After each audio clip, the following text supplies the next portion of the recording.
يا أيها النبي إنا أرسلناك شاهدا ومبشرا ونذيرا وداعيا إلى الله بإذنه وسراجا منيرا وبشر المؤمنين بأن لهم من الله فضلا كبيرا الحمد لله رب العالمين والصلاة والسلام على أشرف الأنبياء والمرسلين وعلى آله وأصحابه أجمعين أعوذ بالله من الشيطان الرجيم بسم الله الرحمن الرحيم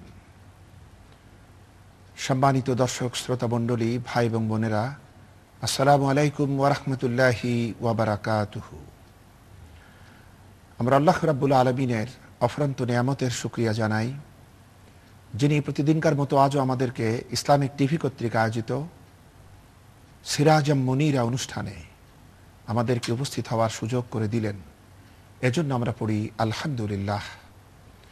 সম্মানিত ভাই এবং বোনেরা, বিগত পর্বে আমরা আলোচনা করছিলাম হুজুর সাল্লাল্লাহু আলাইহি ওয়াসাল্লামের দ্বীনি দাওয়াতের প্রতিরোধে কুরাইশ নেতৃবৃন্দ কি ব্যবস্থা নিয়েছিল এবং পরিণামে হযরত উমর ফারুক রাদিয়াল্লাহু তাআলা আনহুর মতো সর্বাধিক সাহসী এবং শক্তিশালী ব্যক্তিত্ব ইসলামে প্রবেশ করার সুযোগ এসে যায়। এবং আমরা আরো আলোচনা করছিলাম সাহাবে کرام এই সমস্ত ন্যাক্কারজনক প্রতিরোধের মোকাবেলায় কি রকমের সবর এবং টেকনিক নিয়ে দ্বীনের দাওয়াতকে মানবতার অন্তরের ভিতরে পৌঁছানোর জন্য সার্বিক চেষ্টা করে যাচ্ছিলেন। সম্মানিত ভাই এবং বোনেরা, সেই আলোচনা করতে গিয়ে আমরা বলেছি হযরত উমর ফারুক রাদিয়াল্লাহু তাআলা আনহুর ঈমান গ্রহণের পিছনে তিনটি ঘটনা এমন ছিল যা তার মনস্তাত্ত্বিক প্রভাব সৃষ্টিতে, ঈমান আনয়নে সর্বাধিক গুরুত্বপূর্ণ ভূমিকা রেখেছে।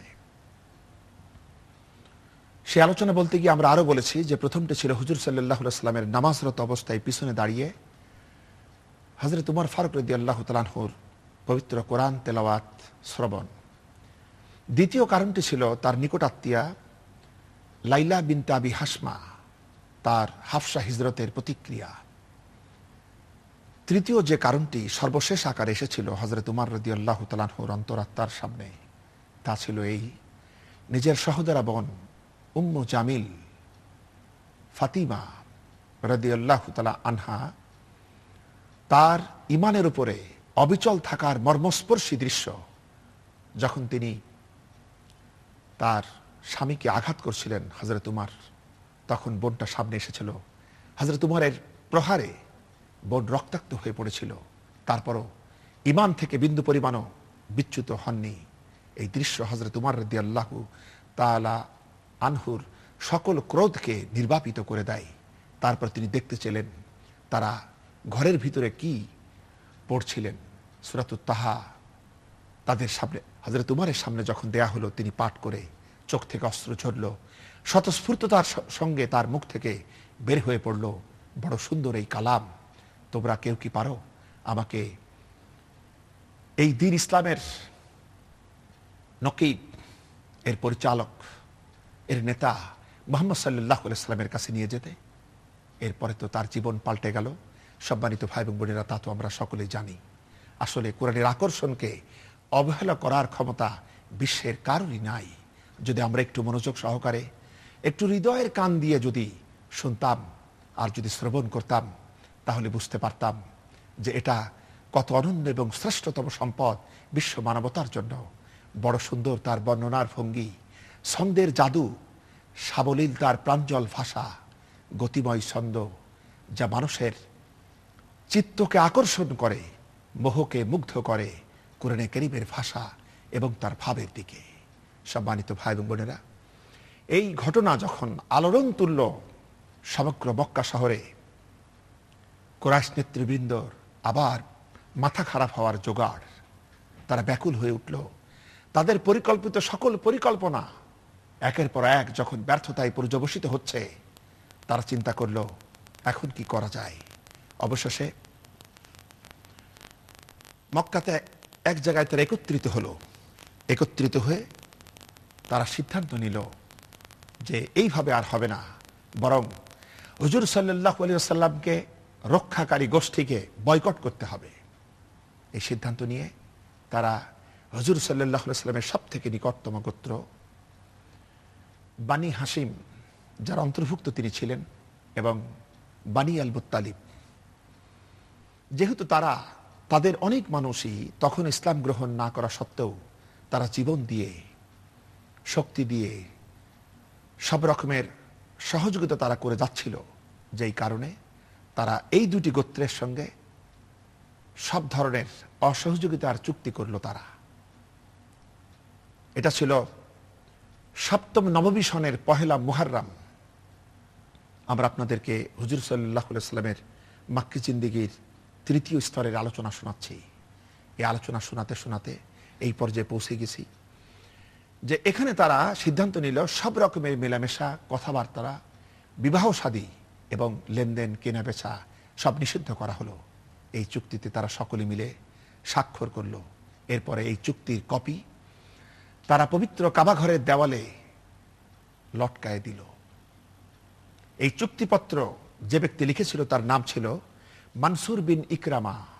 পরবর্তীতে এই ব্যক্তির হাত অবশ হয়ে যায়। সুবহানাল্লাহি বিহামদিহি। এই ঘটনা দেখতে হলে আপনারা পাবেন সিরাতে ইবনে হিশাম দ্বিতীয় খণ্ড 52 পৃষ্ঠায় এই ঘটনার উল্লেখ রয়েছে। সম্মানিত ভাই এবং বোনেরা, এরপরে শুরু হলো এই অসহযোগ আন্দোলন, তাদের সঙ্গে সম্পর্ক ছেদের চুক্তি, অবরোধ। এই পরিস্থিতির মুখোমুখি হয়ে আবু তালিব, হুজুরের চাচা, তিনি দুটি গোত্রকে একত্রিত করে সিদ্ধান্ত নিলেন, বানি হাসিম এবং বানি আল মুত্তালিব, এর ভিতরে মুসলমানও ছিল, অমুসলিমও ছিল, তাদেরকে সাথে নিয়ে তিনি তার একটি জায়গা, যেটার নাম ছিল শিয়াবে আবি তালিব, পাহাড়ে ঘেরা এই জায়গায় তিনি চলে গেলেন। এখানে যাওয়ার পর মর্মান্তিক অবস্থার মুখোমুখি তাদের হওয়া লাগলো। খাবার নাই, পানি নাই। তারা যে পথ দিয়ে খাবার আনবে, পানি আনবে, সেই পথে কুরাইশ নেতৃবৃন্দ পাহারা বসালো, যাতে কোনো ক্রমেই হুজুরের কাছে এবং তার সাথী সঙ্গীদের কাছে প্রয়োজনীয় উপকরণ পৌঁছতে না পারে। ছোট ছোট বাচ্চারা পানির পিপাসায় মায়েদের অবস্থা কাহিল, মায়ের বুকে দুধ খেতে গিয়ে দুধ পাই নাই। বাচ্চা চিৎকার করে আর্তনাদ করে উঠেছে। এই আর্তনাদ, এই চিৎকার শিয়াবে আবি তালিবের বাইরেও শোনা গিয়েছে। যেসব লোকজন এর পার্শ্ববর্তী এলাকায় বাস করত তারাও শুনেছে, তাদের বিবেকে তার নাড়া লাগিয়েছে। সাহাবে একরাম বলেছেন, এ সময় খাবার না খেতে খেতে বাবলা গাছের পাতা খেয়েছি, উট, গরু, ছাগলের চামড়া, শুকনো চামড়াগুলি ভিজায় ভিজায় কোনো রকম গলধকরণ করেছি। এটা করতে গিয়ে আমাদের পায়খানাগুলি একেবারে ছাগল বকরির পায়খানার মতো হয়ে গিয়েছিল। সম্মানিত ভাই এবং বোনেরা, যুবক ছেলেরা ক্ষুধার্ত অবস্থায় হুজুরের সামনে এসে আর্তনাদ করে উঠেছে, হুজুর আর তো সইতে পারি না, মার খেতে খেতে শেষ হয়ে গেলাম। যুবকেরা ক্ষুধার তাড়নায় চিৎকার দিয়েছে। তারা ছুটে গেছে কাঁটাযুক্ত গাছের কাছে, বাবলা গাছের পাতা, ছালগুলি খেতে গিয়ে কখনো কখনো তার কাঁটাগুলি তাদের জিহ্বার ভিতরে, ঠোঁটের ভিতরে ঢুকেছে, গলগল করে রক্ত বের হয়েছে। যুবক কেঁদেছে চিৎকার করে, বাচ্চা কেঁদেছে।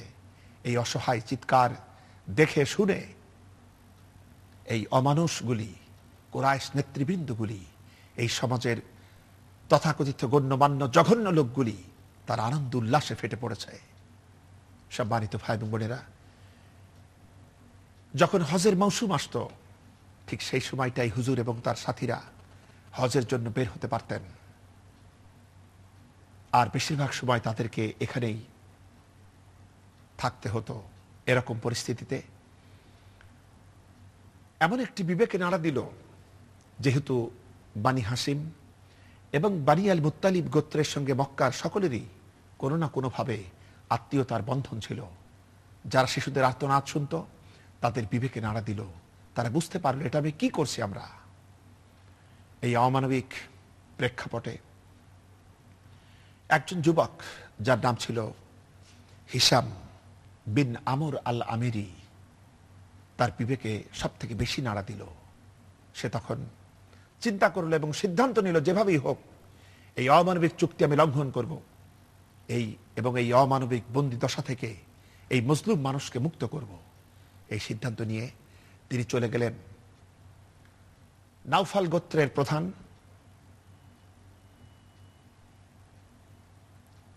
তার কাছে গেলেন, মুতিম বিন আদি। তার পূর্বে তিনি গিয়েছিলেন জুহাইর বিন আবু উমাইয়া, যিনি ছিলেন বানি মাকসুমের প্রধান। এরপর তিনি গেলেন বানি নাউফাল গোত্রের প্রধান মুতিম বিন আদির কাছে। এরপরে তিনি গেলেন বানি আসাদ গোত্রের সর্দার আবুল বাখতারির কাছে।